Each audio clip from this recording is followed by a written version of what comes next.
ఈరోజు నిజ జ్యేష్ఠ మాసము మంగళవారము సప్తమి తిథి.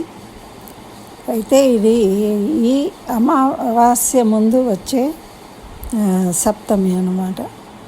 తర్వాత మంగళవారము కలిసి వచ్చింది.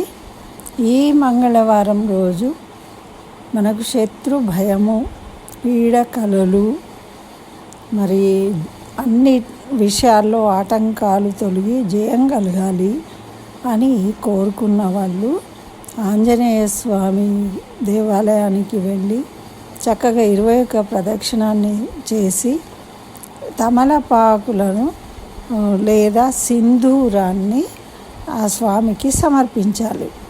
తర్వాత అక్కడ పూజారిని అడిగి ఆంజనేయ స్వామి యొక్క వక్షస్థలంలో ఉన్న సింధూరాన్ని తెచ్చుకోవాలి.